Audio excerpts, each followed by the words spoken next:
اعوذ باللہ من الشیطان الرجیم بسم اللہ الرحمن الرحیم وتوبوا الی اللہ جميعا ایھا المؤمنون لعلکم تفلحون صدق اللہ العظیم اللہم صل علی سیدنا محمد وعلى آل سيدنا محمد وبارك وسلم اللهم صل على سيدنا محمد وعلى آل سيدنا محمد وبارك وسلم اللهم صل على سيدنا محمد وعلى آل سيدنا محمد وبارك وسلم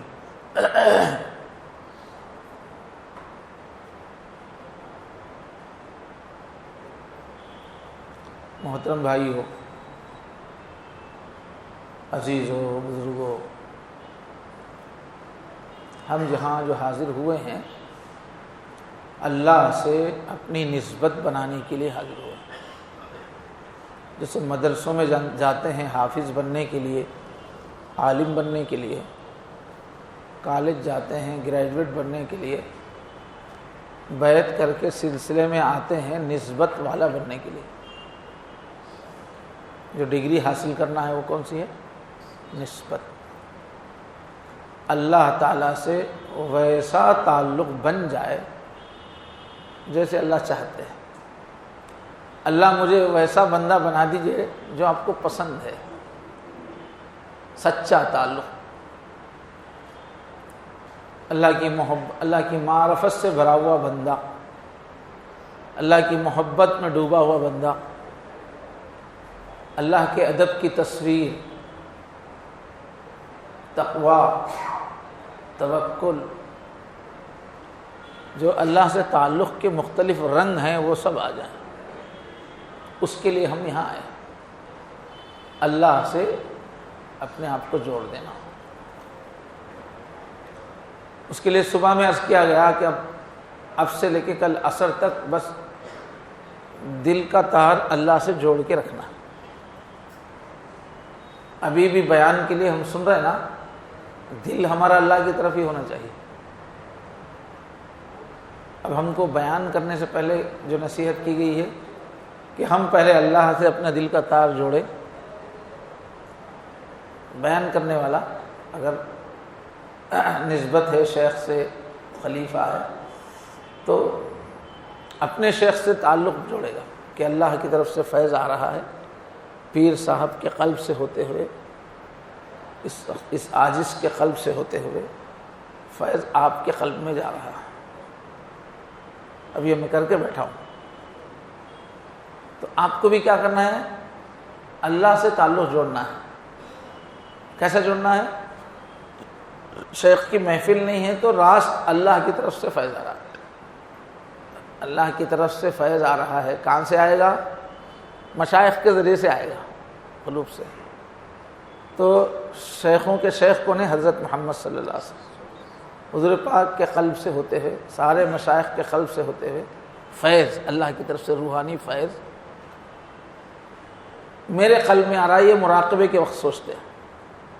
اب شیخ کی محفل میں بیٹھے ہوئے ہیں تو اللہ کا فیض حضور پاک کے قلب سے ہوتے ہوئے، تمام مشائخ کے قلب سے ہوتے ہوئے، اس وقت جو بیان کر رہے ہیں پیر صاحب کے قلب سے ہوتے ہوئے، اس عاجز کے قلب سے ہوتے ہوئے آپ کے دل میں اللہ کا فیض آ رہا ہے۔ تو جڑنا کس سے ہوا؟ اللہ سے ہی ہوا نا۔ بیچ میں تو واسطے ہیں مگر جڑنا کس سے ہے؟ بیان میں بھی اللہ سے جڑ کے رہنا ہے۔ بیان کے الفاظ جو ہے نا وہ بظاہر اس منہ سے نکلتے ہیں، لیکن اس کے اندر جو فیض آتا ہے وہ اللہ کی طرف سے آتا ہے۔ ہمارا پورا سلسلہ کیا ہے؟ فیض لینے کی صلاحیت پیدا کرنا۔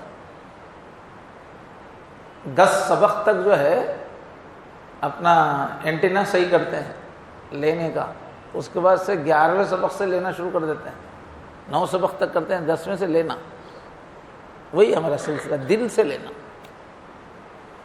پہلے کے مشائخ تو بات ہی نہیں کرتے تھے حضرت، خاموش بیٹھ کے دل سے ہی لینے کا قصہ تھا، دل سے بولو دل سے لو۔ تو میرے بھائی ہو، اللہ سے لینے والی بنی ہے، دل سے کھینچیے تو اللہ کی طرف سے فیض آ رہا ہے۔ الفاظ تو سامنے والا بول رہا ہے، الفاظ میں جان کہاں سے آئے گی؟ بلکہ مضامین بھی اس سلسلے میں ایسا ہوتا ہے کہ کسی درمیان میں جو اللہ والے ہیں نا، ان کی برکت سے آتے ہیں۔ ہم سے لے کے اوپر حضور تک جو بیچ میں بڑے بڑے مشائخ ہیں، ان میں سے کسی کی روح سے مناسبت ہے تو وہ اثر انداز ہوتی ہے، تو وہ الفاظ بھی اوپر سے ہی آتے ہیں، چونکہ دل کا ہمیشہ رشتہ ہی ہم اللہ سے جڑے ہوئے ہیں نا، تو جو آتا ہے ادھر سے ہی آتا ہے، لینا بھی ادھر سے ہی ہے۔ تو متوجہ اللہ، اس کو 1 انچ ادھر ہٹائیے، میرے خیال سے ہوگا۔ تو پورے اجتماع میں گویا متوجہ اللہ رہنا ہے، ہر وقت دل اللہ کی طرف، سنتے وقت بھی گویا دل اللہ کی طرف۔ شیخ واسطہ ہے مگر دل کدھر ہے؟ اللہ کی طرف۔ اللہ مجھے بھی اپنا فیض عطا فرمائے، ہم سب کو اللہ عطا اپنا فیض عطا فرمائے۔ تو ہمارے اجتماع میں عام طور پہ پہلی مجلس جو ہوتی ہے توبہ کی ہوتی ہے، اس لیے کہ ہم لوگ بیچ میں ذرا وقفہ ہوتا ہے تو پھر گندے ہو کے آتے ہیں، پھر میلے ہو کے آتے ہیں۔ اب آگے کی باتیں سب پاکیزہ لوگوں کے لیے، گندوں کے لیے تھوڑی ہے، تو پہلے گندے پاک بننا ضروری ہے۔ اب اللہ ایسے کریم ہیں، دل کی تڑپ سے بندہ جب بھی اپنا میلا دل لے کے اللہ کے پاس جاتا ہے بندہ، اللہ اس کا پورا زنگ دور کر دیتا ہے، کتنا گناہ ہو اللہ معاف کر دیتا ہے، دل پاک کرتے ہیں اللہ۔ مگر ہماری تڑپ گہری ہونی چاہیے، یا اللہ میں میلا ہو گیا ہوں، میں گندا ہو گیا ہوں، مجھے پاک کر دیجئے میرے اللہ۔ حضور دعا میں ایسا کھو جاتے تھے، اللہم نقنی من الذنوب والخطایا، رکعت بند کے نوافل میں اللہم نقنی من الذنوب اے اللہ جو خطائیں اور ذنوب ہو رہے ہیں مجھے اس سے پاک کر دیجئے۔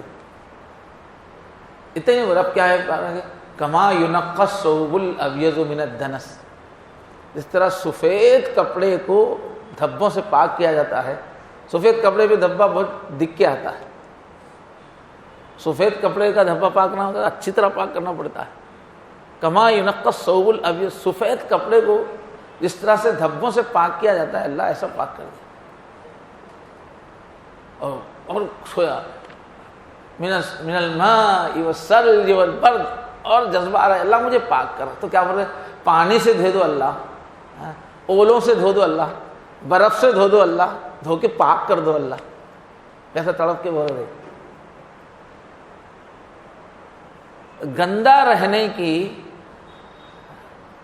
عادت نہیں ہونا چاہیے، بے چین ہو جانا چاہیے، گناہ ہوگا تو تڑپنا چاہیے۔ سالک مومن کو روزانہ عادت ڈالی جا رہی ہے، صبح شام توبہ، صبح توبہ ہے، شام توبہ ہے، پاک رہنا۔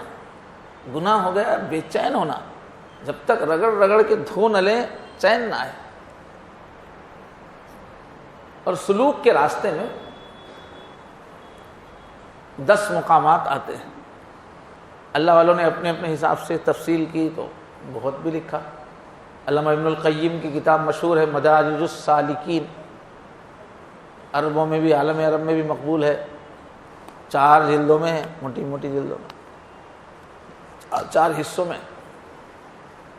سلوک کی سیڑھیاں، مدارج السالکین، سالکین جو چلتے ہیں اللہ کی طرف سیڑھیاں۔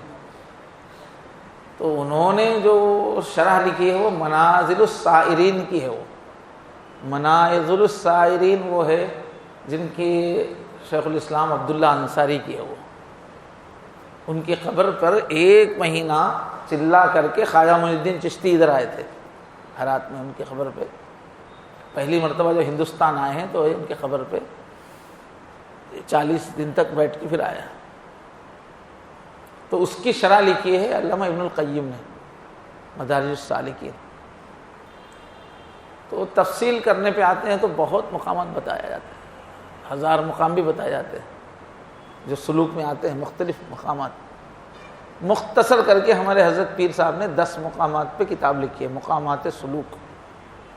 ہمارے جتنے بھی سالکین ہیں وہ علم کے ساتھ چلیں صاحب، علم دین کے ساتھ چلیں، بغیر علم کے یہ راستہ طے ہونے والا نہیں ہے۔ ایک تو شریعت کا علم بہت ضروری ہے، یہ نہیں کہ بھائی 1-2 سال سے مراقبے کر رہے ہیں مگر شریعت کے علم کی کتابیں آپ نے نہیں پڑھی، اس میں بھی علماء کرام کے ذریعے سے پڑھنا چاہیے اس کتابیں۔ ہمارے پیر صاحب تو جو عالم کورس نہیں کرتا اس کو عموماً خلافت دیتے ہی نہیں، چاہے کتنے مراقبے میں آگے بڑھ جائے مقامات میں، عالم کورس کراتے ہیں حضرت۔ تو علم ضروری ہے، سلوک کو سمجھنے میں بھی علم ضروری ہے، یعنی کہ بیٹھ کے بس تھوڑا بہت مراقبہ کر لے رہے تو ہو گیا کام، ایسا نہیں ہے۔ تو حضرت نے کئی کتابیں لکھی ہیں، ذرا یاد رکھیے، اس کو پڑھیے۔ ایک تو کیا ہے، روزانہ جو ہم کو 6 معمولات بتائے جاتے ہیں، ذرا میں یاد رکھنے کے لیے، عمل کے لیے بول رہا ہوں، یہ 6 معمولات جو بتائے جاتے ہیں: استغفار، درود شریف اور مراقبہ،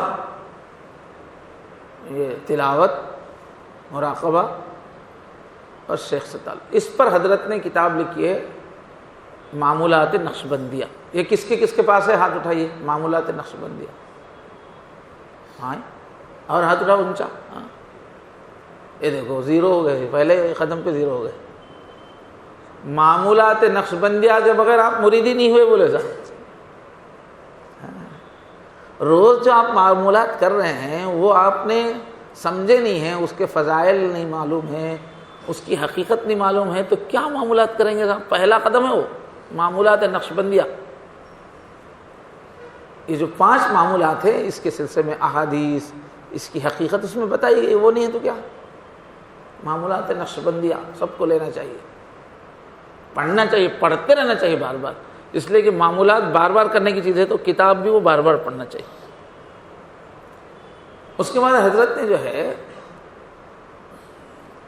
نسبت کو سمجھایا ہے، اہتمام سے کتاب لکھی ہے، نسبت کیا چیز ہے، اللہ سے تعلق کیا چیز ہے، نسبت کی حقیقت کیا ہے۔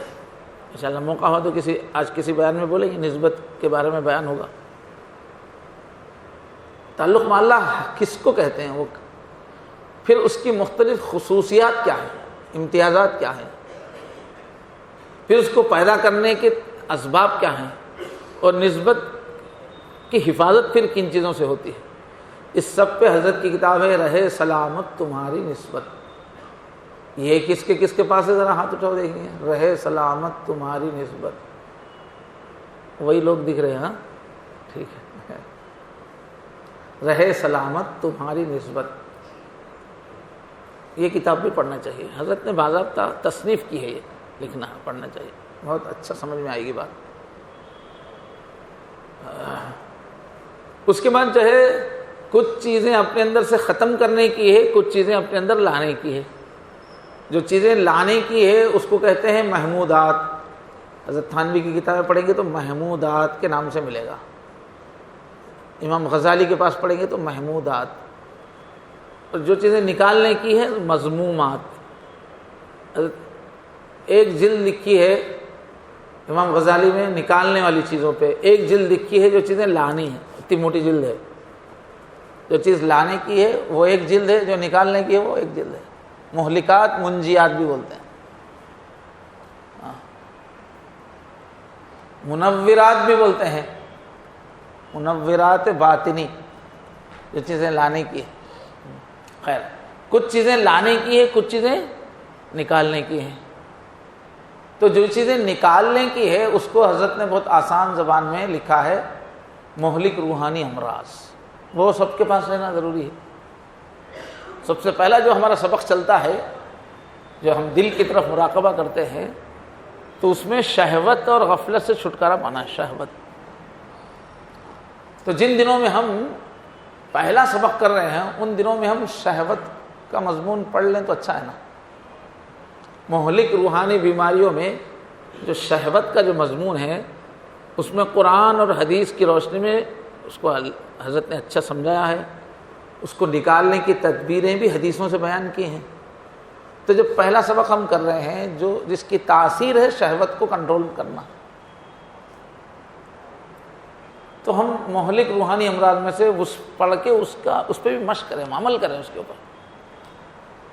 پھر دوسرا ہم جب سبق کرتے ہیں غصہ، تو اس میں نکالنے کی چیز ہے۔ دوسرا جو سبق کرتے ہیں لطیف روح، تو لطیف روح میں اندر سے کیا چیز نکالی جاتی ہے؟ غصہ نکال دیا جاتا ہے۔ تو وہی مہلک روحانی امراض میں سے آپ غصہ پڑھ لیجئے، لکھ لیجئے اس کے پوائنٹس، کیسا غصہ مجھے اپنے اندر نکالنا ہے، اس میں ترکیبیں ہیں۔ تیسرا سبق کریں گے لطیفے سر کا، تو اس میں نکالنا ہے حرص کو نکالنا ہے۔ تو اس میں حرص کا بیان پڑھیے، اچھا عمل کی نیت سے نوٹس بنا لیجئے اس کو۔ اس کا چوتھا سبق کریں گے تو وہ حسد نکالنے کا سبق ہے وہ۔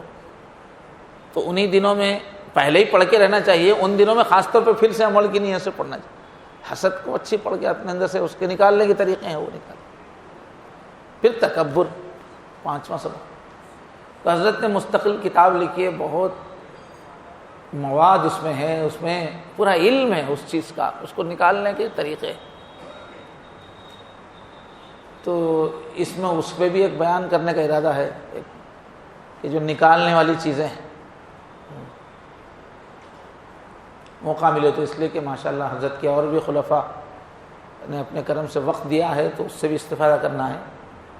موقع مل جائے تو جو چیزیں نکالنے والی ہیں اس میں سے بھی ایک بیان کریں گے۔ تو 5 چیزیں کیا ہیں نکالنے کی، وہ بھی 10 ہیں مگر حضرت نے شارٹ کر دیا، اس کو بنیادی چیزوں کو لے لیا۔ اور 10 چیزیں لانے کی ہیں، اس کو منجیات کہتے ہیں حضرت امام غزالی احیاء العلوم میں۔ اس کو شارٹ کر کے حضرت پیر صاحب نے، ابھی مقامات سلوک بھی الگ الگ صوفیہ نے الگ الگ ذوق سے الگ الگ لکھے ہیں۔ قطب الدین ملا صاحب ہیں، ان کی کتاب میں، ہمارے چشتیہ بزرگوں کی کتابوں سے انہوں نے 20 مقامات لکھے، تو یہ بھی شارٹ کیے تو 10 بنتے ہیں، ورنہ سینکڑوں بھی بنتے ہیں، اس کی تفصیل میں جائیں گے۔ تو جب بندہ اللہ کی طرف چلتا ہے، ذکر کرتے کرتے، شریعت پہ چلتے چلتے، اللہ کی پہچان بڑھتی چلی جاتی ہے، اللہ سے تعلق بڑھتا چلا جاتا ہے، تو ایک ایک کر کے خوبی آتی چلی جاتی ہے۔ تو پہلی چیز جہاں سے سفر شروع ہوتا ہے اور پھر وہ خوبی اپنے اندر پکی ہوتی رہتی ہے سلوک میں، پہلا جو مقام ہے، جیسے یہاں سے حیدرآباد جائیں گے تو بیچ میں کئی مقامات آتے ہیں، تو اللہ تک پہنچنے میں بیچ میں مقامات آتے ہیں، سلوک طے ہونے سے پہلے کئی مقامات ہیں۔ تو پہلا جو مقام آتا ہے وہ ہے توبہ کا مقام۔ تو مقامات سلوک میں جو حضرت نے لکھا ہے توبہ کے بارے میں، وہ میں آج عرض کر رہا ہوں۔ توبہ پہ حضرت کے بہت سارے بیانات ہیں، الگ الگ رنگ ہے اس کا، الگ الگ مواد ہے۔ یہ جو ہے مقامات سلوک میں جس طرح حضرت نے لکھا ہے وہ اس وقت میں عرض کر رہا ہوں۔ پانی منگوا لیجیے۔ تو بہرحال 10 مقامات ہم لوگوں کو طے کرنا ہے۔ توبہ، انابت، زہد، توبہ، انابت، زہد، ریاضت، ورع، صبر، شکر،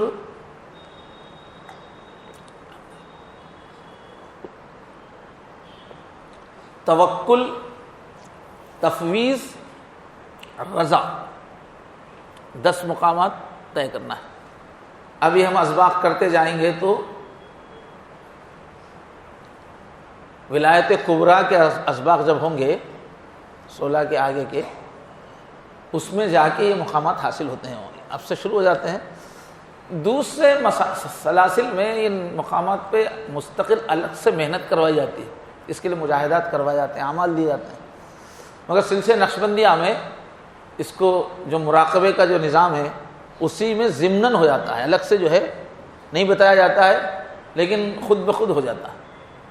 جیسے یہ سبق جب کیا جائے گا اس کو پتہ بھی نہیں ہے کہ اپنے کو کیا کرنا ہے، مگر یہاں شہوت کنٹرول میں آئے گی، اس کو پتہ بھی نہیں ہے کہ شہوت سے اس کا تعلق ہے، وہ ارادہ بھی نہیں کر رہا ہے تو بھی شہوت کنٹرول میں آئے گی۔ یہ سبق جو کرے گا اس کو پتہ بھی نہیں ہے کہ مقامات سلوک میں سے غصہ نکالنا بھی ہے، مگر اس کا غصہ چلا جائے گا، تو خود بخود یہ چیزیں حاصل ہو جاتی ہیں، جیسے نقشبندیہ۔ مگر الگ سے قرآن اور حدیث میں اس کی تفصیلات ہے، اس کا علم حاصل کر کے عمل کی نیت سے کریں گے تو اور جو ہے وہ نکھر جائے گا، صاف ہو جائے گا۔ اس لیے حضرت نے کتابیں لکھی مستقل۔ تو پہلا جو مقام ہے توبہ، ہم کو یہ یاد رکھنا چاہیے کہ اچھا تو انسان جو ہے، انسان کے اندر دنیا میں خیر بھی ہے شر بھی ہے، بھلائی بھی ہے اور برائی بھی ہے۔ مکمل خیر صرف خیر کس میں ہے؟ فرشتوں میں، اور مکمل شر صرف شر کون ہے؟ شیطان۔ اب انسان خیر اور شر کے بیچ میں ہے، فَأَلْهَمَهَا فُجُورَهَا وَتَقْوَاهَا، خیر بھی ہے اس میں شر بھی ہے۔ اب محنت کر کے جو اپنے اندر خیر کو غالب کر لے تو وہ انسان ہے، کامیاب انسان ہے، اور محنت نہ کرے ایسے ہی ڈھیلا چھوڑ دے، شر غالب آ گیا تو وہ حیوان ہے، پھر غالب مکمل شیطان تو نہیں بنتا انسان، حیوان بنتا۔ تو اب اپنے اندر کیا چیزیں توجہ دینے کی ہے، اپنے اندر اپنی جو مکسنگ کو سمجھنا۔ ایک تو ہمارے اندر ہے صفات بہیمیہ ہے، جانوروں میں جو صفات ہوتی ہیں وہ صفات، ایک جانور ہونے کے ناطے بدن رہنے سے ساتھ میں کچھ خرابیاں پیدا ہوتی ہیں۔ ہر جانور میں جو خرابیاں ہیں وہ ہمارے اندر بھی ہیں، وہ ہے حرص۔ تو جانور میں حرص جب دیکھو چرتے ہی رہتے ہیں، مویشی جو رہتے ہیں چرتے ہی رہتے ہیں، تو اور کھاؤں اور کھاؤں اور کھاؤں، تو حرص کی صفت آ جاتی ہے، خاص طور پہ ہے وہ۔ اور شہوت جانوروں میں جو ہے بس جب چاہا اپنی مادہ سے تعلق قائم کر لیا، شہوت بھی ان میں زیادہ ہوتی ہے۔ کیونکہ اللہ نے ان کو پیدا کیا ہے کھانا، خود موٹے ہو کے دوسروں کی غذا بننا، پھر بچے پیدا کر کے وہ بھی دوسروں کی غذا بننا۔ بکری میں شہوت نہیں ہوگی تو ہم لوگ کھانے کے لیے بکرے کہاں سے ملیں گے؟ تو وہ بچے پیدا کرنا ہے ان کو، بچے پیدا کرتے جائیں گے تو کھانے کو ملے گا دوسروں کو، اور وہ کھائیں گے نہیں، موٹے نہیں ہوں گے تو ہم کیا گوشت کھائیں گے؟ تو ان کو کھاتے رہنا ہے اور بچے پیدا کرتے رہنا ہے۔ تو جانوروں کے اندر دو چیزیں ہیں، حرص ہے اور شہوت ہے۔ ایسے ہی درندے ہیں، کتا ہے، شیر ہے، چیتا ہے، بھیڑیا ہے، درندے۔ اب ان کی ڈیوٹی اللہ نے ان کے غذا کا سسٹم ایسا رکھا ہے کہ جب تک یہ چیریں گے نہیں، پھاڑیں گے نہیں، ان کا پیٹ چلتا نہیں۔ اس واسطے ان کے اندر جو ہے غضب، کینہ، ظلم، قتل وہ ہے ان کے اندر۔ اپنے بچے کو بھی مارتا، بری طرح مارتا، شیر کھا جاتا، کمزور دکھا۔ تو جو درندے ہیں ان کے اندر کیا ہے؟ ظلم ہے ان کی طبیعت میں، درندگی ہے، کینہ بھی رہتا ہے ان میں، غضب بھی رہتا ہے۔ کتے خاموش بیٹھتے، غر غر کرتے رہتے ایک دوسرے پہ، بکریاں کرتے غر غر ایک دوسرے پہ۔ تو کتے جو ہیں وہ غضب، غصہ ان کے اندر ہوتا ہے، کینہ ہوتا ہے، ظلم ہوتا ہے، قتل ہوتا ہے کے اندر۔ بلی کی دیکھے تو اس کے پیچھے پڑ جاتے کتے، حالانکہ کچھ تو بھی کریے نہیں۔ تو یہ درندے ہیں نا، ان میں بڑی لڑائی چلتی رہتی ہے، کینہ ہوتا ہے، غضب ہوتا ہے، حکومت اقتدار کی لڑائی ہوتی ہے ان لوگوں میں۔ تو یہ جو ہے درندوں کی یہ چیزیں بھی ہمارے اندر ہے۔ ہمارے اندر ایک بیل بھی گھسا ہوا ہے، اور ہمارے اندر ایک بھیڑیا بھی گھسا ہوا ہے انسان کے اندر۔ اور ایک چیز کیا ہے؟ شیطانی صفات بھی ہمارے اندر ہے۔ جامع ہے نا انسان، پورا جامع ہے، سب کو ملا کے بنا ہے، عالم اصغر ہے۔ وہ جو بڑا ہے وہ عالم اکبر ہے، یہ عالم اصغر ہے۔ تو اب انسان کے اندر کیا ہے؟ شیطان کی صفت بھی ہے۔ شیطان کی صفت کیا ہے؟ حسد کرنا۔ آدم علیہ السلام کو عزت ملی تو اس کو برداشت نہیں ہوا، اور تکبر کرنا، سرکشی کرنا۔ سب اطاعت کر رہے تھے، اس نے سرکشی کی۔ مکر اور فریب آگے بھٹکاتے رہتا ہے، جھوٹی جھوٹی باتیں ہم کو سمجھاتے رہتا ہے، تو مکار ہے، فریب ہے، فساد کرنا، بہانے کرنا، حیل و حجت کرنا. اگر بہانے کرنے کی کسی میں عادت ہے تو عادت تو سب میں ہے، تو وہ شیطان کی صفت کا اثر ہے. ایسی بحثیں کرنے کی عادت ہے، جب دیکھو بحث کرتے رہتے ہیں، تو یہ بھی شیطانی صفت ہے. اور ایک جو ہے ربوبیت ہے، سمجھے، ربوبیت ہے، اور رب سے ربوبیت. اب کچھ صفتیں اللہ کی ہیں، وہ اللہ ہی کو سجتی ہیں، مگر وہ ہم لوگ اپنے اندر پیدا کرنا چاہتے ہیں جو ہمارے لیے نہیں ہے. اللہ کی صفات جمال وہ ہیں جن کی اپنے اندر نقل کرنا ہے. اللہ کی جو صفات جمال ہیں وہ اپنے اندر لانا ہے. تخلقوا باخلاق اللہ، جو ہم کو سجتی ہیں اس سے ہم اور حسین ہو جاتے ہیں. لیکن کچھ صفتیں اللہ کی ایسی ہیں وہ اللہ ہی کو سجتی ہیں، دوسروں کو سجتی ہی نہیں. وہ اپنے اندر پیدا کریں گے تو گڑبڑ ہو جائیں گے. جیسے کبریائی ہے، الکبریاء ردائی بولتے اللہ تعالیٰ. عرب لوگ جو ڈریس پہنتے تھے، نیچے ایک چادر ہوتی تھی، اوپر ایک شال ہوتی تھی. اوپر والی اچھی ڈیزائننگ والی ہوتی تھی، شروانی بولے سا ان لوگوں کی. تو اوپر ایک چادر ہوتی تھی، نیچے ایک ہوتی تھی. تو اوپر کی جو چادر رہتی ہے وہ عزت وقار کے لیے ہوتی ہے، نیچے کی چادر تو ہے وہ پردے کے لیے ہوتی ہے. تو اللہ فرماتے ہیں یہ بڑائی، بڑاپن اور بڑائی یہ میری شان ہے، میری اوپر کی چادر ہے. یہ جو مجھ سے وہ چادر کھینچے گا تو پھر میں اس کو توڑ دوں گا. تو بڑاپن کس کو اچھا لگتا ہے؟ اللہ تعالیٰ. تو یہ بڑا ہونا اور فخر کرنا، جگہ جگہ اللہ تعالیٰ فخر کرتے ہیں. فخر کرنا اللہ کو سجتا ہے. مدح و ستائش، میری تعریف ہونا، یہ اللہ تعالیٰ کی تعریف کے قابل ہے اللہ تعالیٰ، اس لیے کہ وہ ہیں قابل تعریف. تو یہ چیزیں صرف اللہ تعالیٰ کی ہے. مجھے پہچانو، میں بڑا، میری تعریف کرو، یہ اللہ کے لیے سجتا ہے، بندوں کے لیے نہیں سجتا. اس لیے کہ ہر خوبی اللہ کے پاس اپنی ذاتی ہے، اس لیے وہ تعریف کرو، مجھے پہچانو بولے تو صحیح ہے. ہمارے پاس جتنی بھی خوبیاں ہیں ذاتی نہیں ہیں، مانگے کا اجالا ہے. مانگے کا اجالا ہے. اللہ تعالیٰ کی خوبیاں ہمارے اندر ظاہر ہو رہی ہیں، اپنی ہے ہی نہیں، تو پھر اکڑنا کیسا؟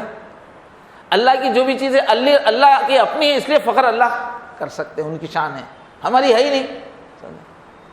کہاں کی شادی میں جا رہے، کپڑے نہیں ہیں تو کیا کرے، دوست کو ذرا تیرا سوٹ دے، تیرا کوٹ دے بول کے دوست کے کپڑے پہن لے کے آگے شادی میں، دوسرے کے کپڑے پہن لے کے آگے. وہ دوست بھی دعوت میں مدعو ہے، انہیں سامنے کی کرسی پہ بیٹھ کے ہے. اب انہوں کیا ہوئے، کیسا دکھ رہا میرا کوٹ، وہاں سلایا میں یہاں سلایا ہوئے، تو اس کو غصہ نہیں آتا، میرا سوٹ پہن لے کے کر رہا بول کے. تو خوبیاں اللہ کی ہیں، اس کو جب بندہ اپنی طرف منسوب کرتا ہے تو اللہ کو غصہ آتا ہے، حقیقت کے خلاف. لیکن اللہ کے پاس جو کچھ ذاتی ہے، ہمارے پاس عطائی ہے. اس وجہ سے تکبر کرنا ہمارے لیے جائز نہیں ہے. تکبر اللہ کی شان ہے، کبریائی اللہ کی شان ہے. المتکبر اللہ کا نام ہے قرآن مجید میں. ہم متکبر ہو گئے تو ڈال کے دوزخ میں ڈال دیتے، اور اللہ تعالیٰ تو ان کی شان ہے، ان کو سجتا ہے. تو بہرحال اپنے کو سمجھنا ہے کون سی چیز کب ریفلیکٹ ہو رہی، دیکھنا کب میرے اندر کا جانور میرے اوپر غالب آ رہا ہے، کب میرے اندر کا درندہ میرے اندر غالب آ رہا ہے، کب میرے اندر کا شیطان میرے اندر غالب آ رہا ہے. یہ پورے چیزوں کو نکالنا ہے. ان سب چیزوں کی وجہ سے گناہ ہوتے ہیں، وہ گناہ نکالنے کے ہے سب.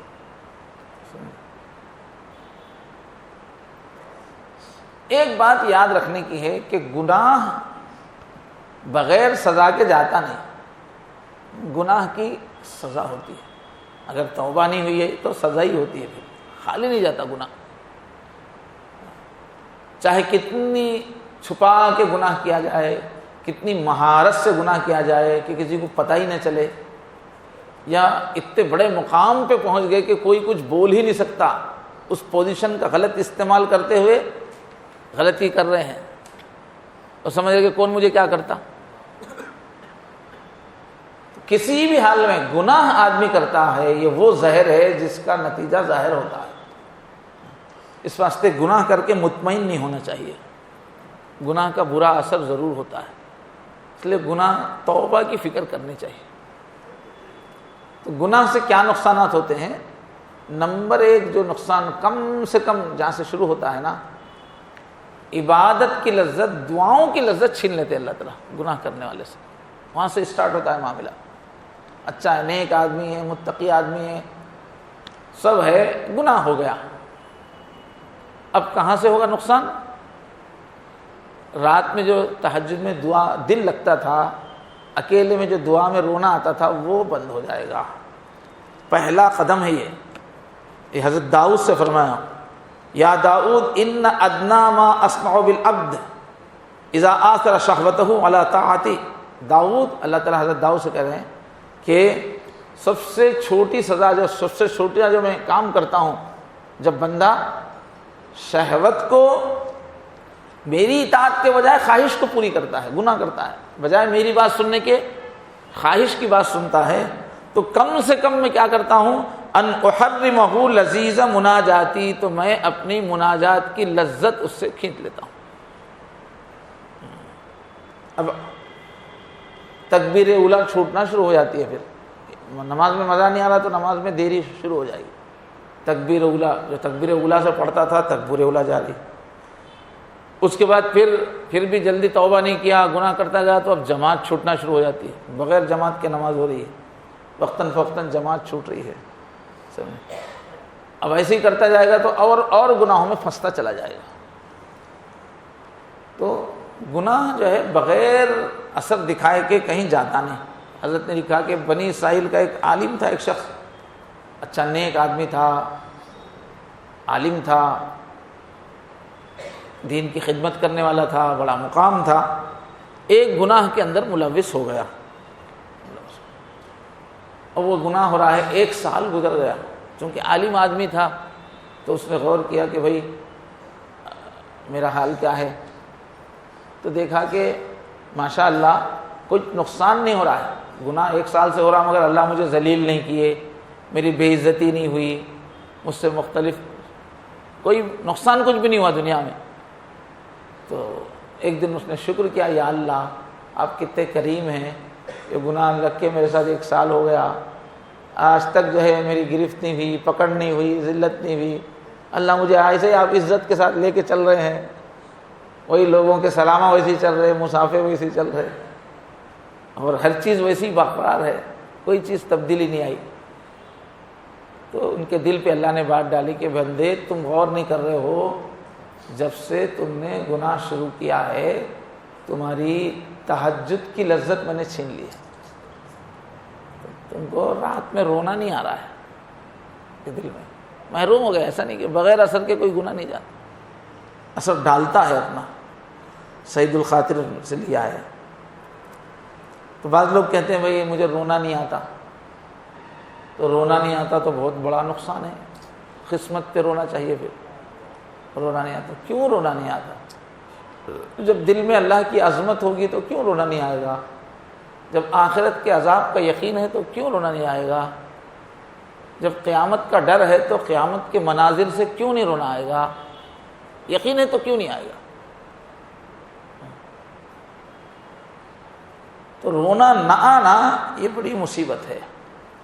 خوف کی وجہ سے بھی رونا آئے گا، اور اللہ سے دل لگا ہوا ہے، محبت ہے تو محبت کی وجہ سے بھی رونا آئے گا، شوق سے بھی رونا آئے گا، خوف سے بھی رونا آئے گا، خود بخود رونا آتا ہے جہاں محبت ہوتی ہے۔ اس کے واسطے سیکھنا سکھانا پڑتا ہے کیا؟ ماں کا جوان بیٹا ایک دم جوانی میں ایک دم فوت ہو گیا، تو اب ماں کو بولنا پڑتا ہے کیا، رو رو اماں تیرا جوان بیٹا آگے، دکھانا پڑتا ہے کیا، سکھانا پڑتا ہے کیا؟ مرثیہ وہ خود بے اختیار ہوتی ہے، اس کی خوبیوں کو یاد کرتی ہے۔ تو جہاں دل میں غم ہوگا وہاں رونا ضروری آئے گا، اور جب کسی کو گناہ کا غم ہے تو رونا کیوں نہیں آئے گا صاحب؟ اور گناہ سے خالی کون ہے؟ اور جتنی اللہ کی پہچان جس کی بڑھتی رہتی ہے، جس میں ذکر میں جو جتنا آگے بڑھتا جاتا ہے، اللہ کی عظمت بڑھنے سے اس کو اپنی چھوٹی چھوٹی چیز بھی پھر گناہ نظر آنے لگتی ہے، بھئی یہ بھی غلط ہے، یہ بھی غلط ہے، یہ بھی غلط ہے۔ اللہ کی جب عظمت بڑھے گی تو کوتاہیاں کھلتی چلی جائیں گی. جب دن بدن کوتاہیاں سمجھ میں آ رہی تو رونا کیوں نہیں آتا؟ تو رونا تو آنا ہی چاہیے. تو پہلا نقصان یہ ہوتا ہے کہ آنسو چھین لیتے ہیں اللہ تعالیٰ. اور دوسری چیز یہ ہے کہ اعمال کی توفیق پھر چھین لیتے ہیں اللہ تعالیٰ. اب تک جو نیکیاں کر رہا تھا اب وہ چھوٹتی چلی جائیں گی. تلاوت میں دل نہیں لگ رہا ہے، پہلے پڑھ رہا تھا پھر تلاوت میں دل نہیں لگ رہا، گناہ ہو گیا. نفلیں پڑھتا تھا، نفل چھوٹ جائے گی. تہجد پڑھتا تھا، تہجد چھوٹ جائے گی. جماعت سے پڑھتا تھا، جماعت چھوٹ جائے گی. بلکہ فرماتے ہیں کہ اللہ تعالیٰ فرشتوں کو بھیجتے ہیں، گناہ ہو گیا تو جاؤ تہجد میں اس کی صورت دیکھنا نہیں چاہتا، جاؤ اس کو سلا دو. تو فرشتے آ کے ایسے آدمی کو تھپکی دے کے سلا دیتے ہیں تاکہ یہ اٹھے نہیں، تہجد پڑھے نہیں. کیوں؟ اللہ اس کی صورت تہجد کے وقت میں دیکھنا نہیں چاہتے. تہجد اللہ تعالیٰ اپنے نیک بندوں سے ملاقات کا وقت اللہ نے رکھا ہوا ہے، اس میں اللہ تعالیٰ صورت نہیں دیکھنا چاہتے اس کی، تو فرشتے بھیج کے اس کو سلا دیتے ہیں. تو اعمال کی توفیق چھن جاتی ہے گناہ. تو میرے بھائیو، گناہ سے ڈرنا بہت ضروری ہے. گناہ کر کے بے فکر ہو جانا ایمان کی علامت نہیں ہے، یہ کفر کی علامت ہے، ایمان کے سو جانے کی علامت ہے. اور تیسری چیز کیا ہے؟ رزق میں تنگی ہوتی ہے. رزق، دنیا کی ہر ضرورت کو رزق بولتے، صرف پیسے کو نہیں بولتے. جو ہم کو ضرورت کی چیزیں وہ سب کو رزق ہی کہا جاتا ہے. تو ہماری جو ضروریات ہے نا اس کے اندر مشکل ہو جاتی ہے، زندگی میں مشکلات، تنگی شروع ہو جاتی ہے. فرمایا من اعرض عن ذکری فإن له معیشۃ ضنکا. اللہ فرماتے ہیں کہ جو بھی میری یاد سے منہ پھیرے گا میں کیا کروں گا؟ اس کے لیے پھنسنے والی، پھانس بننے والی زندگی دوں گا. جگہ جگہ اٹک جائے، جہاں دیکھو گاڑی رک جا رہی. صحت کے معاملے میں پریشانی، کمائی کے معاملے میں پریشانی، کاروبار کے معاملے میں پریشانی آتی چلی جاتی ہے. حدیث شریف میں ان العبد لیحرم الرزق بالذنب یصیبہ، مسند احمد کی روایت ہے کہ اللہ تعالیٰ بندہ رزق سے محروم کر دیا جاتا ہے اس گناہ کی وجہ سے جو اس کے اندر آ گیا ہے. تو گناہ کی بھی، رزق کی تنگی کی بھی بنیادی سبب کیا ہے؟ گناہ. اب بعض وقت جو ہے درجہ بڑھانے کے لیے بھی مصیبتیں آتی ہیں، وہ الگ ہے، اس کی تفصیل کا موقع نہیں ہے. نمبر 4 کیا ہوتا ہے؟ مخلوق میں ذلت ہوتی ہے گناہ کرنے سے. مخلوق میں ذلت. حضرت عائشہ فرماتی ہیں کہ کل تک تعریف کرنے والا بھی اب خلاف بولنا شروع کرے گا، حجب کرے گا. قریبی رشتہ دار بھی وہ بھی الٹا سیدھا بولنا شروع کریں گے، دوست الٹا سیدھا بولنا شروع کرے گا. تو جو نافرمان ہوتا ہے نا، گناہ کرتا ہے، اس کو سکھ کا سانس نہیں ہے زندگی میں. اس کو اللہ تعالیٰ یہیں سے سزا دیتے ہیں. قریبی لوگ اس کے خلاف ہو جاتے ہیں، آہستہ آہستہ ماتحتین اس کے خلاف ہو جاتے ہیں. تو یہ تو بات کیا ہے کہ مخلوق میں ذلت ہوتی ہے. اس کے بعد 5ویں نمبر پہ وہ ماتحت نافرمان ہو جاتے ہیں. ایک تو عام مخلوق میں ذلت، دوسرے جو لوگ اپنے انڈر میں ہیں وہ لوگ نافرمانی کرنا شروع کر دیتے ہیں. حضرت فضیل مشہور بزرگ کہتے ہیں کہ کبھی گناہ ہو گیا تو میں فوراً دیکھتا ہوں کہ اس کا اثر بیوی پہ پڑ رہا ہے، بچوں پہ پڑ رہا ہے. بیوی روز خدمت کرنے والی گڑبڑ کر رہی ہے، بچے جی کرنے والے وہ نظر انداز کر رہے ہیں، نافرمانی کر رہے ہیں. ماتحت جو ہیں وہ نافرمانی شروع کر دیتے ہیں.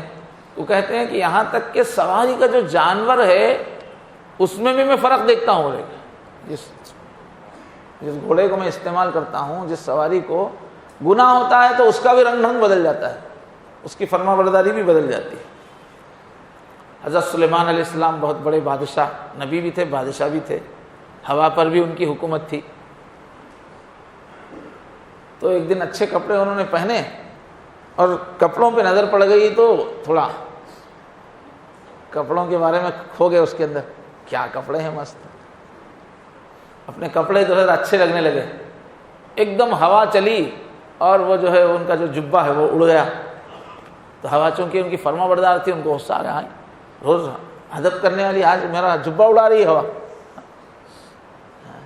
کپڑے اڑتے چلے جا رہے ہیں.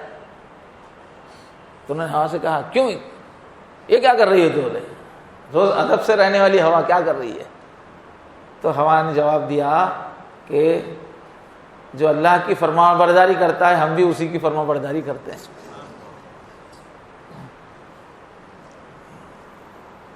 اور کیا چیز ہوتی ہے؟ گناہ کرنے سے اللہ کی لعنت ہوتی ہے، اللہ اپنی رحمت سے دور کر دیتے ہیں. اپنا تھا نا، چل ہٹ جا، تو اب میرا نہیں ہے، دور کر دیتے ہیں اپنے پیار سے، رحمت سے. اس کے اثر سے کیا ہوتا ہے؟ ایک گناہ سے نکل کے دوسرے گناہ سے، دوسرے سے تیسرے گناہ میں، اب وہ گناہ پہ گناہ کرتے ہی چلا جاتا ہے وہ آدمی، پھر بہت دور چلا جاتا ہے ایک دم. بڑے بڑے گناہ پھر ہونے لگتے ہیں. کہاں کا آدمی کیسا ہو جاتا ہے. الا لعنت اللہ علی الظالمین. تو یہ ہے میرے بھائیو، گناہ کبھی بھی فوراً رو دھو کے معافی مانگ لینا اور آئندہ نہیں کرنے کا فوراً ارادہ کر لینا. ہمت نہیں ہو رہی گناہ چھوڑنے کی تو اللہ سے ہی ہمت مانگنا، اللہ سے ہی توفیق مانگنا.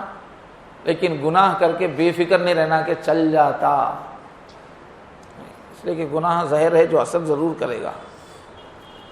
تو اب توبہ کرنا. توبہ کیسا کرنا؟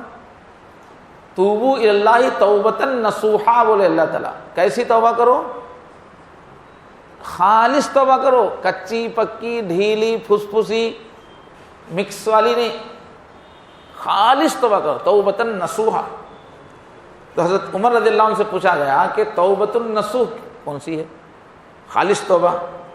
تو فرمایا کہ ایسی توبہ کرنا کہ پھر کبھی بھی پھر وہ حرکت نہیں کرنا. وہ ہے پلٹنا، اس کو بولتے توبہ کے معنی ہے پلٹنا. ایسا پلٹو پھر واپس ادھر مت جاؤ. یہ توبہ توبۃ النصوح کہہ رہے ہیں کہ نیت بھی لوٹنے کی، آئندہ لوٹنے کی نیت نہ ہو. اس وقت تو پکی نیت ہو کہ بھئی نہیں کروں گا، ہمیشہ کبھی بھی نہیں کروں گا، نہیں چھوٹتا کہ پھر ہوتا چھوں گا، ایسا نہیں کروں گا، بس اللہ کے بھروسے پہ نہیں کروں گا. اس کے حدیث کے الفاظ بھی ہوتے سخت حدیث کے الفاظ. جس طرح بکری کی تھن سے نکلا ہوا دودھ واپس تھن میں نہیں جاتا، ایسے ہی گناہ میں پھر اس گناہ میں واپس نہ جائے، نہ جانے کا ارادہ رکھے، اتنا سختی سے توبہ کرے بالکل نہیں کروں گا. جیسے تھن میں دوبارہ دودھ نہیں جاتا، میں بالکل اس میں نہیں جاؤں گا، ایسے عزم کے ساتھ ہونا چاہیے توبہ. اور گناہ سے نفرت شروع ہو جائے. ایسا نہیں کہ بھئی گناہ چھوڑ رہے مگر وہ گناہ اب بھی اچھا لگ رہا، تو اچھا لگ رہا تو پھر پھنستے اس کے اندر، نفرت ہو جانا اس سے، گناہ سے. اور وہ جو گناہ کا وقت یاد آیا تو تکلیف ہونا، ندامت ہونا، بیٹھ کے مزے لے رہے.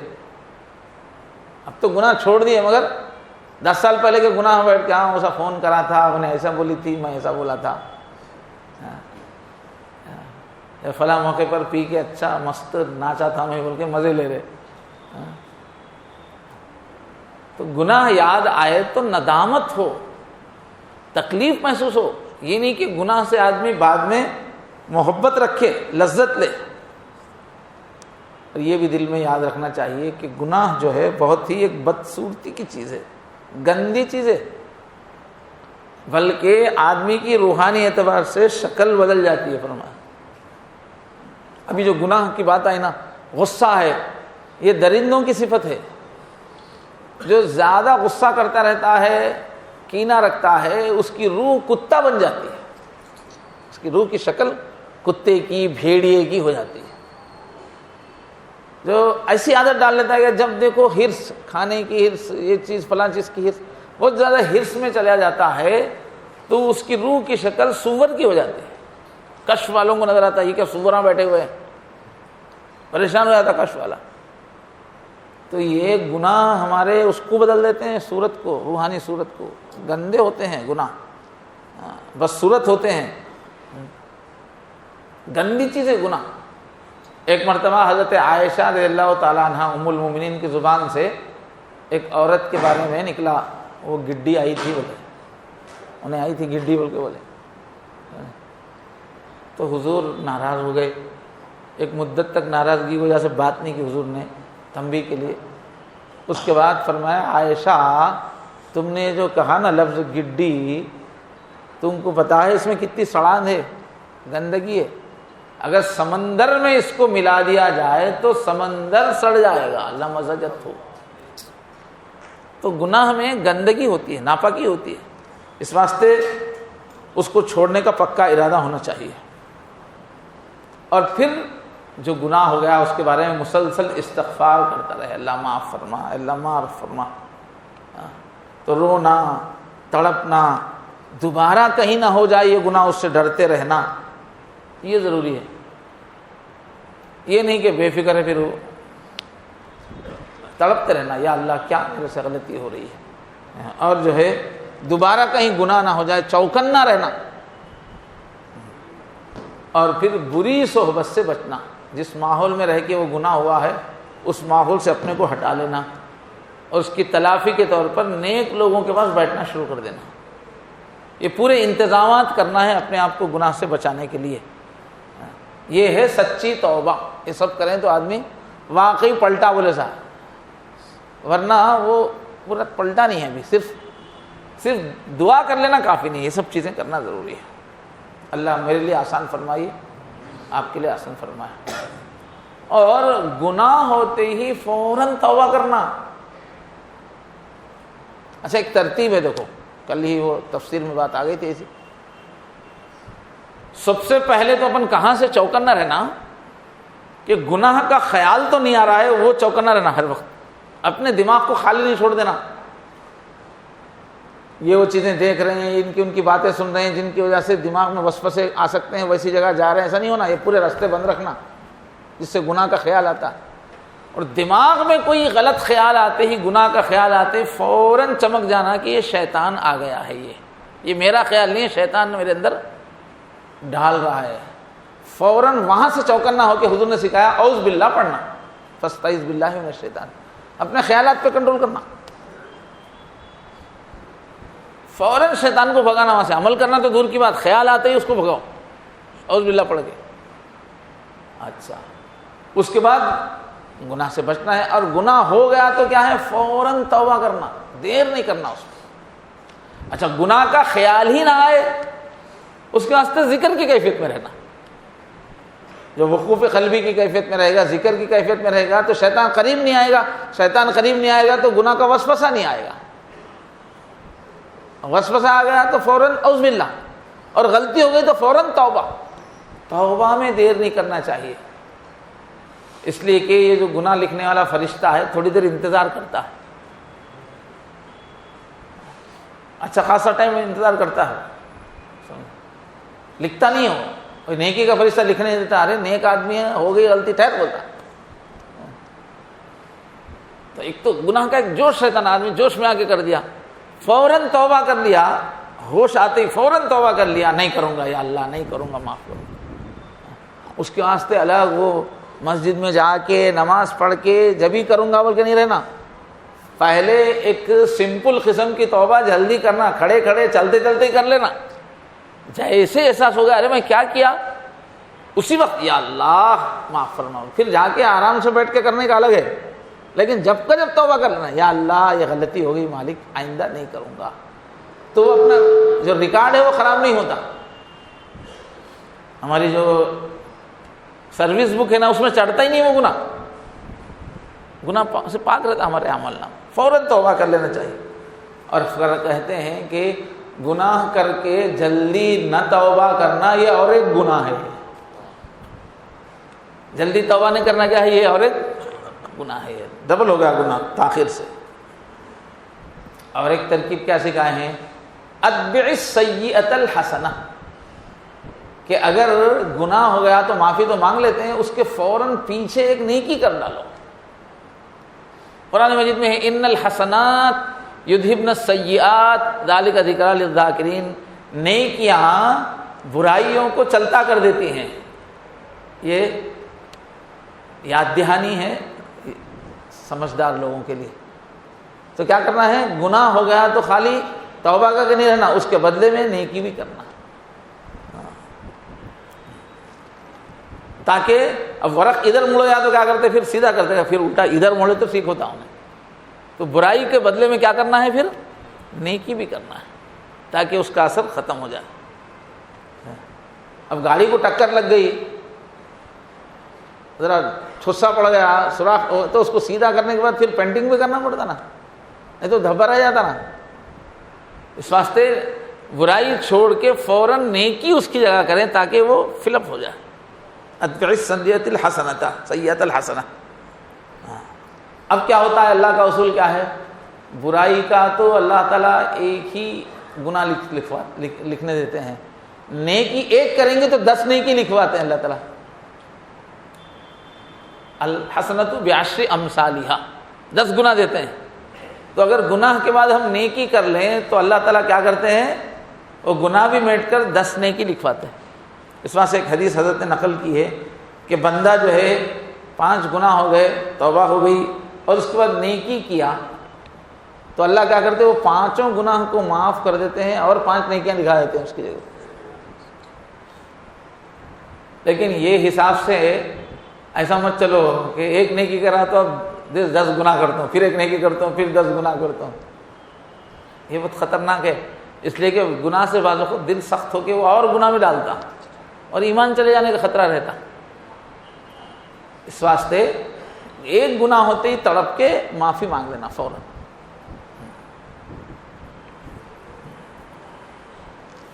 اور توبہ کی خصوصیت قرطبی کی کتاب ہے تذکرہ، اس میں نقل کیا گیا حدیث ہے کہ توبہ کرنے والا کس کو مانا جائے گا؟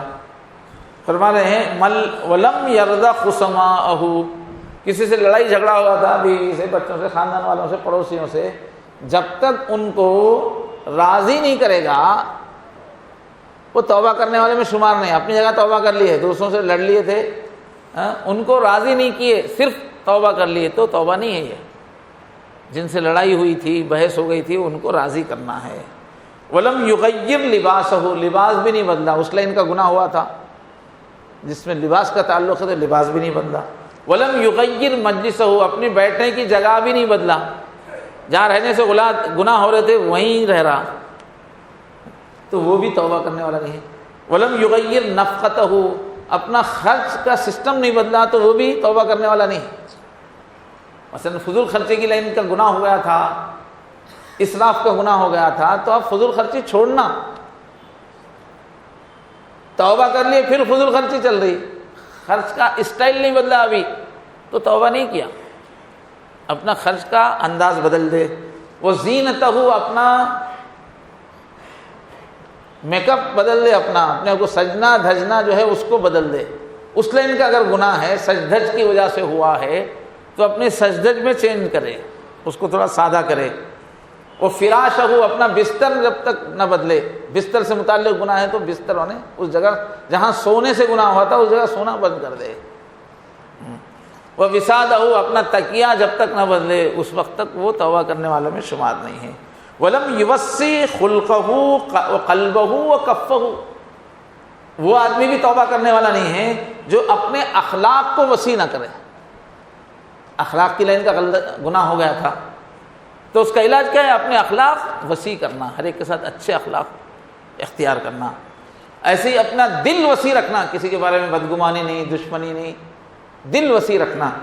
وہ کفہ، اپنی ہتھیلی وسیع رکھنا، کھلا ہاتھ رکھنا. یہ کامل توبہ اس کی ہے جو یہ سب چینجز آ گئے اس کے اندر، تو یہ ہے آدمی توبہ کرنے والا. یہ سب تبدیلی چاہیے. دشمنوں کو بھی راضی کرنا، لباس بھی صحیح کر لینا، مجلس بھی صحیح کر لینا، اپنے اخراجات کا سسٹم بھی صحیح کر لینا، اپنے زینت کا سسٹم بھی صحیح کرنا، اوڑھنا بچھونا بھی صحیح کرنا، اخلاق بھی وسیع کر لینا، دل کو بھی وسیع کر لینا، اپنے ہاتھ کو بھی کھلا کرنا. وہ آدمی ہے توبہ کرنے والا. اور ایک بات بتا رہے، جب شرائط پورے کرتے ہوئے اچھے انداز میں توبہ کر لی تو اس وقت یقین رہنا کہ میری توبہ قبول ہو گئی. اب کئی لوگ ایسا، میری توبہ قبول ہوتی کیا، توبہ کر کے بھی کہاں قبول ہوئی ہوں گی.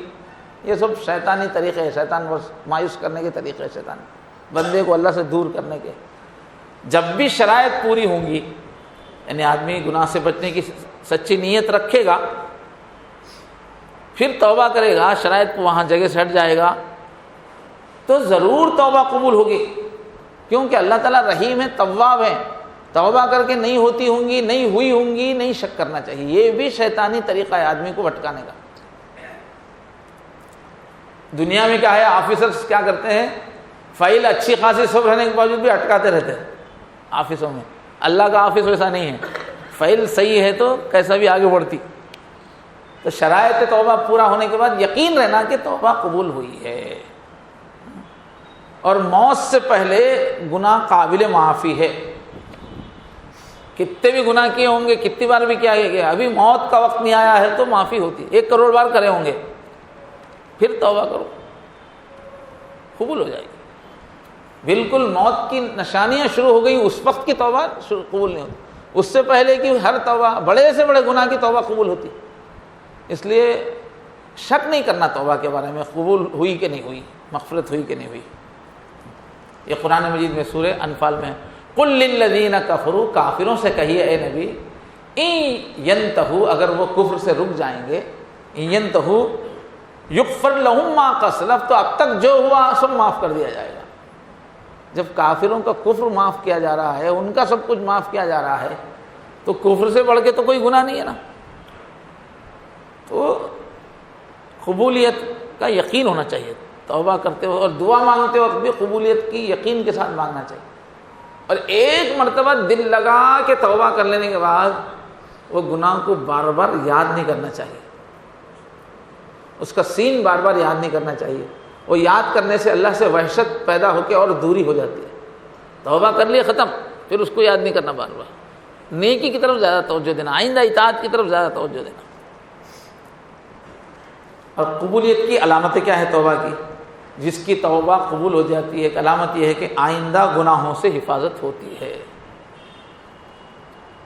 اب آئندہ نہیں ہو رہی تو پھر کرو توبہ، ارے راستہ کھلا ہے، پھر کرو توبہ، تو بار بار کرنے کی اجازت ہے نا۔ نیکوں سے قریب ہو جاتا ہے توبہ کرنے والا آدمی، بروں سے کٹ کے نیکوں سے قریب ہو جاتا ہے جس کی توبہ قبول ہوتی ہے، بروں سے دور ہو جاتا ہے، اور تھوڑی دنیا پہ راضی ہو جاتا ہے، بہت زیادہ دنیا کا حریص نہیں رہتا، آخرت کی تیاری میں لگ جاتا ہے جس کی توبہ قبول ہو جاتی ہے، اور گناہوں پر دل میں غم ہوتا ہے، اس کے بے فکری نہیں ہوتی، اور رب سے دل سے راضی ہو جاتا ہے۔ اب یہ جو توفیق ملتی ہے توبہ کی، نیک لوگوں کی صحبت میں رہنے سے ملتی ہے۔ جیسے اب اتنے نیک لوگ یہاں بیٹھے ہیں، نیک بننے کی نیت سے آئے ہوئے، تو توبہ کی کا جذبہ پیدا ہوگا۔ بروں میں بیٹھے گا تو اور جری ہوتا جائے گا۔ نیک لوگوں کی صحبت میں رہنا چاہیے، اس سے اپنے گناہ کا احساس بھی ہوتا ہے، توبہ کا جذبہ بھی پیدا ہوتا ہے۔ نیک لوگوں کی زبان سے کوئی جملہ نکل گیا تو اس کا ہمارے اوپر اچھا اثر پڑتا ہے، اس لیے نیک لوگوں کے بیچ میں رہنا چاہیے۔ تو حضرت نے واقعہ نقل کیا کہ ایک زازان نام کا ایک جو ہے اچھا گویہ تھا، مست اچھا طبلہ سارنگی بجا کے گاتا تھا۔ ایک مرتبہ اس کی آواز بہت اچھی تھی، تو حضور کے صحابی حضرت عبداللہ ابن مسعود ایک مرتبہ وہ ادھر سے گزرے، اس کی آواز ان کے کان میں پڑی، لوگ تو کہا کہ کتنا اچھا ہوتا ہے، اتنی اچھی آواز سے قرآن پڑھتا تو کتنا اچھا رہتا تھا، تلاوت کرتا تو کتنا اچھا رہتا تھا، یہ کہہ کے گزر گئے ہو۔ تو اس کی نظر پڑی، بعد میں اس نے لوگوں نے پوچھا کہ ایک صاحب کچھ بول رہے تھے، بولے کہ یہ صحابی ہیں حضور کے، اور یہ کہہ رہے تھے کہ یہ اتنی اچھی آواز سے اگر قرآن پڑھتا تو کتنا، تو اس کا اتنا اثر ہوا اس پر، فوراً گیا حضرت سے ملا، اور پھر قرآن میں قرأت کا امام بن گیا وہ شخص، علم قرأت کا امام بن گیا، اتنا لگ گیا۔ تو ان کی زبان سے ایک لفظ نکلا تو اتنی اثر تاثیر ہوئی اس کے اندر۔ تو نیک لوگوں کے بیچ میں رہیں گے تو انشاءاللہ اس کا اثر ہوگا، گناہ چھوٹنے میں مدد ملے گی۔ قرآن مجید میں اللہ تعالیٰ نے بڑے پیار سے توبہ کی ترغیب دی ہے، تو ہمارے حضرت نے 10 اس میں نکات بتائے ایک ہی آیت کے اندر۔ پانی ہے یہاں پر؟ اللہ تعالیٰ فرماتے ہیں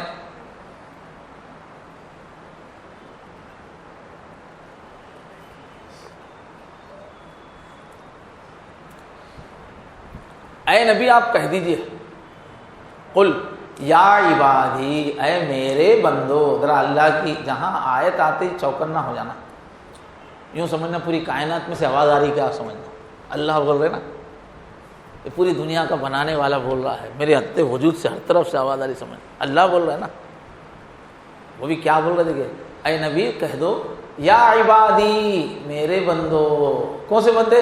الذین اسرفوا علی انفسہم، جنہوں نے اپنے اوپر خوب ظلم کر لیا ہے. گناہ گاروں کو بول رہے ہیں میرے بندو، جنہوں نے اپنے اوپر ظلم کر لیا ہے. لا تقنطوا من رحمت اللہ، اللہ کے پیار سے، اللہ کی رحمت سے مایوس مت ہونا. ان اللہ یغفر الذنوب جميعا، اللہ تعالیٰ تو یقیناً سارے گناہوں کو مٹا دیتے ہیں، سارے گناہوں کو اللہ تعالیٰ معاف کر دیتے ہیں. انہ هو الغفور الرحیم، ارے وہی تو بہت معاف کرنے والا ہے، وہی تو ہے معاف کرنے والا، اور تو وہ تو معاف کرنے ہی والا ہے. الغفور بہت معاف کرنے والا ہے، الرحیم بہت رحمت والا ہے، پیار والا. تو یہ آیت کے بارے میں علماء نے لکھا کہ دیکھو اللہ تعالیٰ نے کتنا پیار سے کلام کیا ہے گناہ گاروں سے.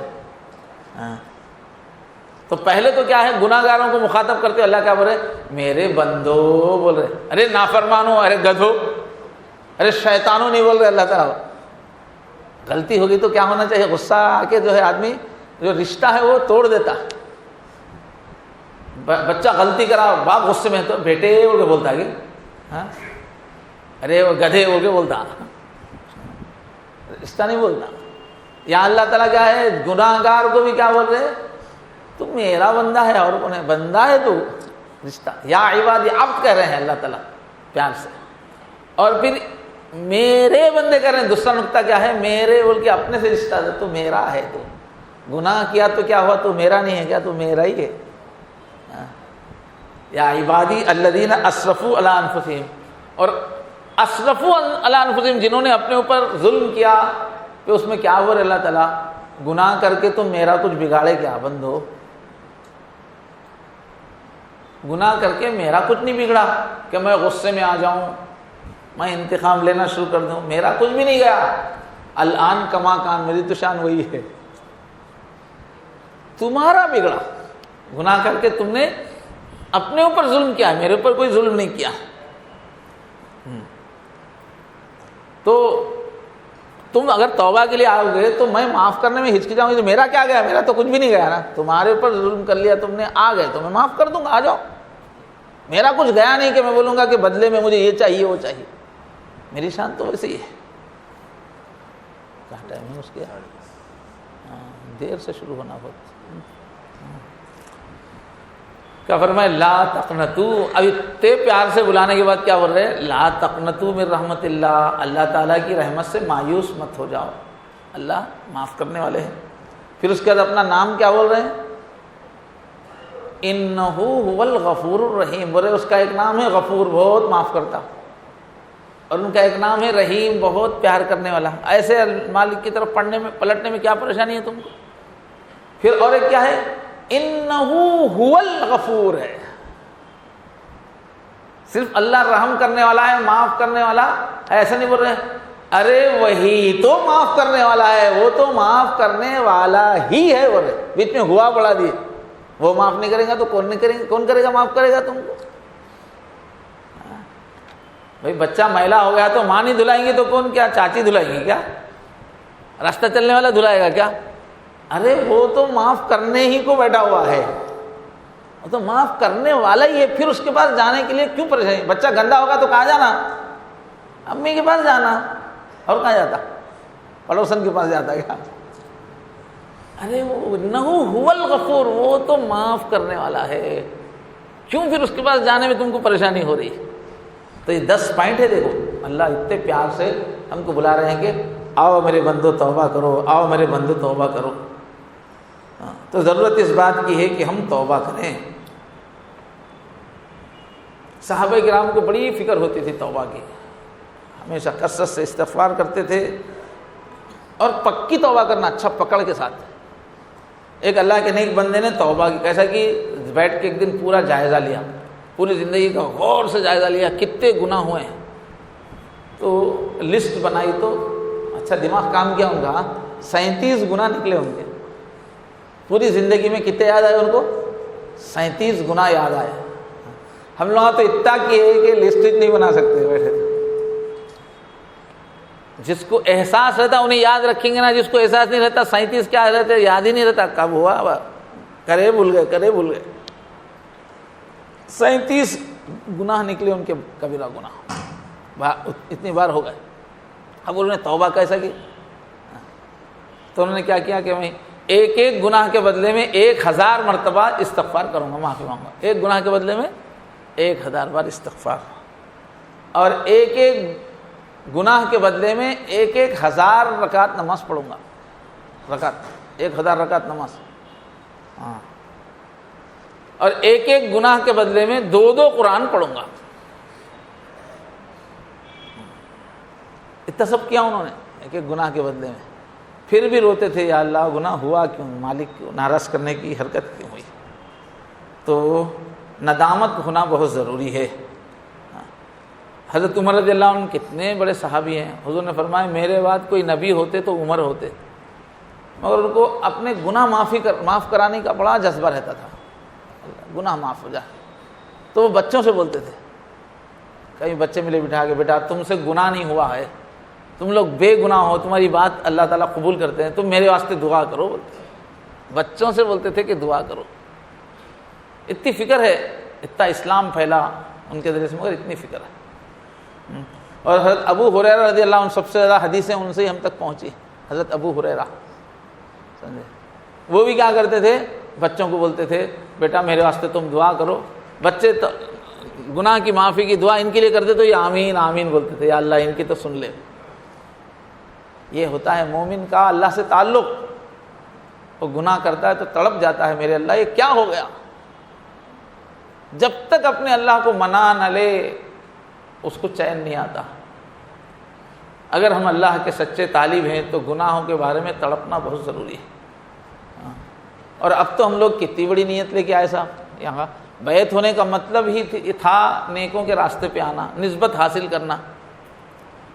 یہاں آنے کا مقصد ہی کیا ہے؟ اگر صحیح نیت سے آئے ہیں، نہیں آئے تو اب نیت صحیح کر لیں کہ اللہ کا سچا بندہ بننا ہے۔ یہ جو بیعت ہوتے تھے، ذکر کرتے تھے اللہ والوں کے پاس، یہ کون لوگ ہوتے تھے؟ یہ کن لوگوں کا راستہ ہے؟ یہ وہ لوگ ہیں جو اللہ کو منانے کے لیے رات دن ایک کر دیتے تھے، ان کے راستے میں ہم آئے ہوئے، 200 رکعت نماز پڑھنے والے۔ اس سے پہلے عرض کیا کہ اس سلسلے کے ایک بزرگ حضرت شاہ غلام علی، ان کے ذریعے سے پوری دنیا میں جو ہے سلسلہ پھیلا، اپنے زمانے کے مجدد ہیں، وہ اتنی بڑی ہستی ہے۔ تو ان کا کیا عالم تھا، ان کے ادب کا، انہی کے راستے پہ ہیں، انہی کے سلسلے میں ہیں۔ ہم ایسا سیدھا دیکھے تو اوپر ہماری لائن میں کھڑے گئے وہاں آگے، یہی سلسلہ ہے ان کا۔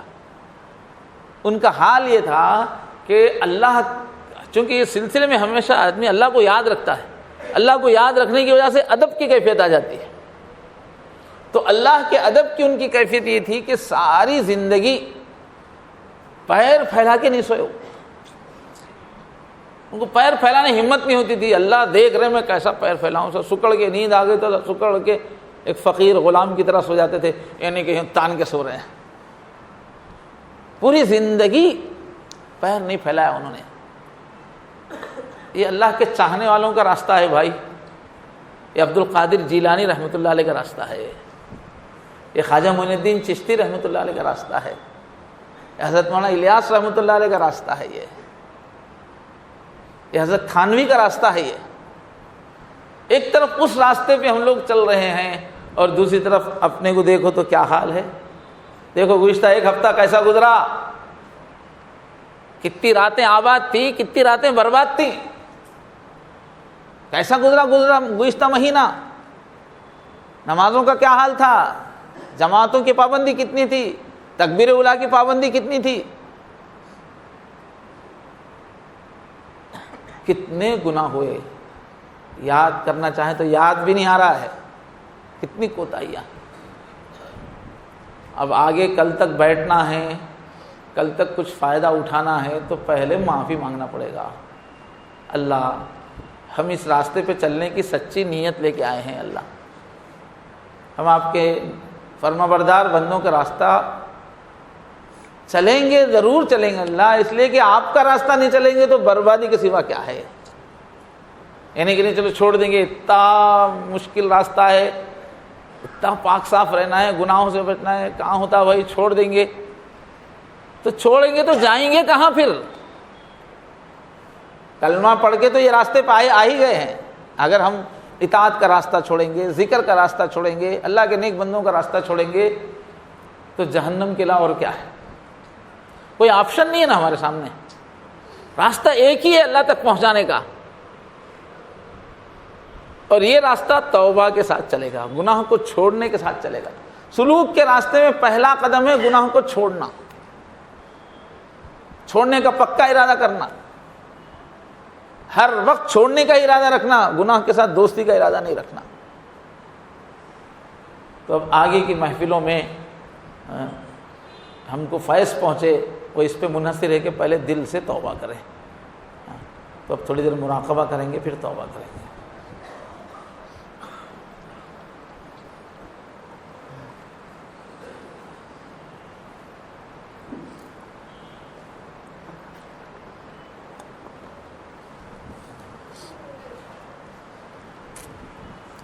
آرام سے بیٹھ جائیے، ساری دنیا سے اپنے آپ کو کاٹ لیجئے۔ اللہ کو منانا ہے، اللہ تعالیٰ بس راضی ہو جائے، اللہ تعالیٰ اپنے راستے کے لیے قبول فرمائے۔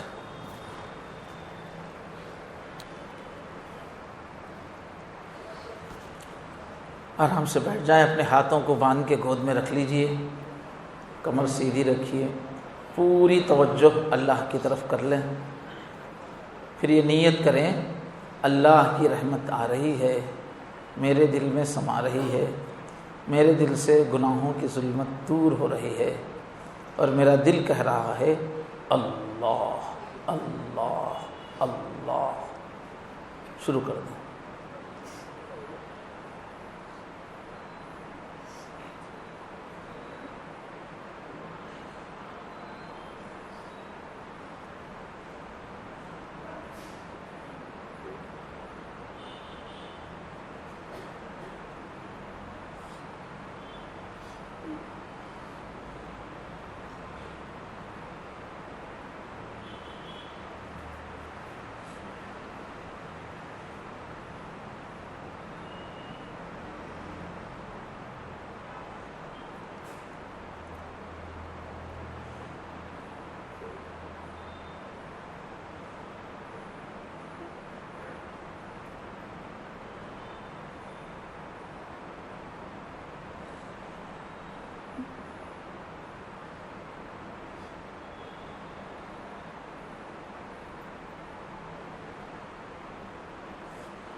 لا الہ الا اللہ محمد۔ دعا کیجئے، دل سے آمین کہیے۔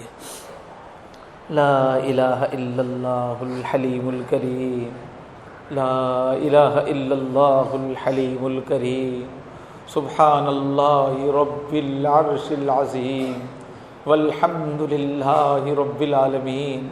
اللہم صل وسلم وبارک وانعم علی سیدنا محمد وعلی آلہ وصحبہ اجمعین۔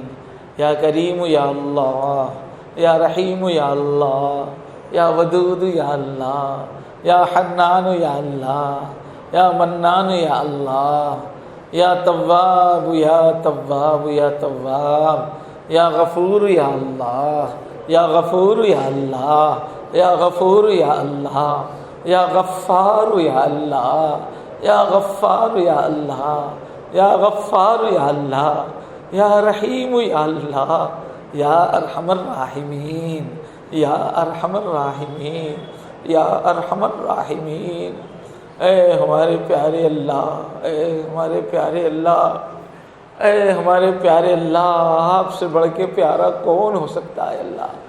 اللہ اپنی مخلوقات میں اللہ عزت والی مخلوق بنایا، اللہ ایمان والا بنایا، اپنے حبیب کی امت میں بنایا، اللہ جنت کا راستہ عطا فرمایا۔ وہ کیسی حسین جنتیں بنا کے اللہ ہمارا انتظار فرما رہے ہیں۔ اللہ ہماری زندگی میں خوشیاں عطا فرمائیے، عزتیں عطا فرمائیے، اے اللہ پاکیزہ روزی عطا فرمائیے۔ اے اللہ آپ کے احسانات ہم گنا نہیں سکتے، اللہ شمار نہیں کر سکتے، اللہ اے اللہ آپ کے احسانات پورے گن نہیں سکتے۔ آپ سے پیار نہیں کرے تو بندہ کس سے پیار کرے؟ لیکن اللہ ہم تو اللہ بجائے پیار کے نافرمانی کر کے آئے ہیں۔ اللہ ایک مدت کے بعد جمع ہوئے، اللہ معلوم نہیں کتنی دھول لے کے آئے ہیں، کتنی گندگی لے کے آئے ہیں۔ اللہ ہم پلٹ کے اپنا حساب کرنا چاہتے ہیں تو غفلت اتنی چھائی ہوئی تھی کہ آج گناہ کا حساب بھی مشکل ہے۔ اللہ بہت گناہ ہو گئے، اللہ بہت گناہ ہو گئے۔ اللہ ہم آپ کی محبت والوں کے راستے پہ چلنے کے لیے بیعت ہوئے تھے۔ اللہ ہم گناہ چھوڑنے والوں کے راستے پہ چلنے کے لیے بیعت ہوئے تھے، اللہ لیکن اے اللہ غفلت ہو گئی۔ اے اللہ ماحول کا اثر لے لیا ہے۔ اللہ معاف کر دیجئے، اللہ معاف کر دیجئے۔ اللہ پھر سے کالی صورت لے کے آئے ہیں۔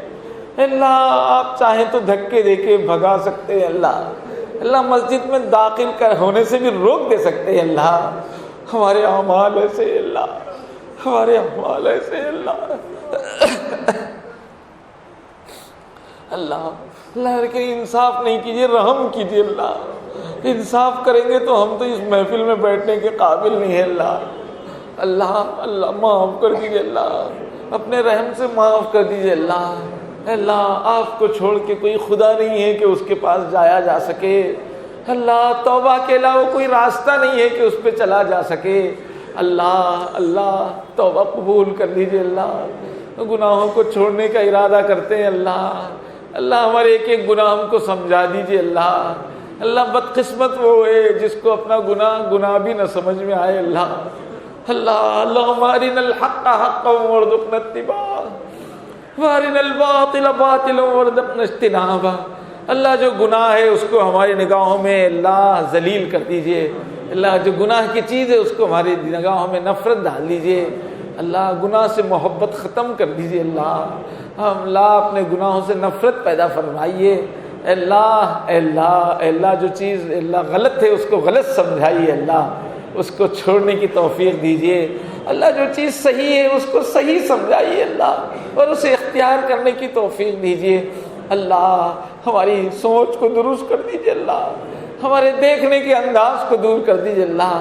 اللہ گناہوں کا احساس نصیب فرمائیے۔ اللہ گناہوں پہ توبہ کی توفیق نصیب فرمائیے، ندامت کی توفیق نصیب فرمائیے۔ کریم اللہ ہم سب کو آج پاک کر دیجئے۔ اللہ آگے کی محفلیں ہوں گی، اللہ آپ کی محبت کی باتیں ہوں گی، اللہ ولایت کی باتیں ہوں گی، اللہ اچھوں کی اللہ باتیں ہوں گی۔ اللہ ان کے لائق ہم کو بنا دیجئے۔ اللہ ہمارے دلوں کو ان انوارات کو جذب کرنے والا بنائیے۔ اللہ دھو دیجئے، دھو دیجئے۔ اللہ گناہوں سے پاک کر دیجئے۔ اللہ معاف کر دیجئے۔ اللہ اے زمین و آسمان کے مالک، اے ہمارے جسموں کے مالک، ہماری اس جان کے مالک، آپ ہم کو دیکھ رہے ہیں۔ اللہ ہماری رگے جان سے آپ قریب ہیں۔ اللہ ایک دن آپ کے پاس آنا ہے، ایک ایک منٹ کا حساب دینا ہے، ایک ایک گناہ کھل کے آ جائے گا۔ اللہ معاف کر دیجئے، اللہ معاف فرما دیجئے۔ اپنی ہماری توبہ قبول کر لیجیے اللہ، توبہ قبول کر لیجیے اللہ، توبہ قبول کر لیجیے اللہ۔ اللہ اللہ گناہ کو چھوڑنے کی ہمت دیجیے اللہ، اتنے ذکر کی توفیق دیجیے، اتنی اپنی معرفت دیجیے اللہ، اتنا آخرت کا یقین دیجیے اللہ، گناہ کو چھوڑنا آسان ہو جائے اللہ، گناہ کو چھوڑنا آسان ہو جائے اللہ، گناہ چھڑا دیجیے اللہ، گناہ چھڑا دیجیے اللہ، گناہ چھڑا دیجیے اللہ، کرم کیجیے اللہ، اللہ اپنے نیک بندوں میں شامل فرمائیے اللہ، اپنے فرما بردار بندوں میں شامل فرمائیے اللہ، اللہ گناہوں کی نحوستوں سے بچائیے اللہ، دل کے سیاہ ہونے سے بچائیے اللہ، دل کے بے حس ہونے سے بچائیے اللہ، اللہ اپنے کرم سے اس دعا کو قبول فرمائیے، ہم سب کو اللہ پہلے قدم پہ سچی پکی توبہ کی توفیق عطا فرمائیے اللہ، پورے دین پہ چلنے کا جذبہ عطا فرمائیے اللہ، آسان فرمائیے۔ وصلی اللہ تعالی علی خیر خلقہ محمد وعلی آلہ وصحبہ اجمعین برحمتک یا ارحم الراحمین والحمد للہ رب العالمین۔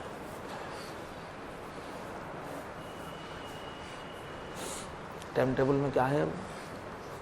ہاں صلاۃ التسبیح ٹائم کیا ہے؟ ٹائم ہے ابھی نماز پڑھنے کا 20 منٹ ہے اور 20-25 منٹ۔ مفتی صاحب کو پتہ ہے سر نا ابھی ٹائم کیا ہو رہا بولو؟ 10:45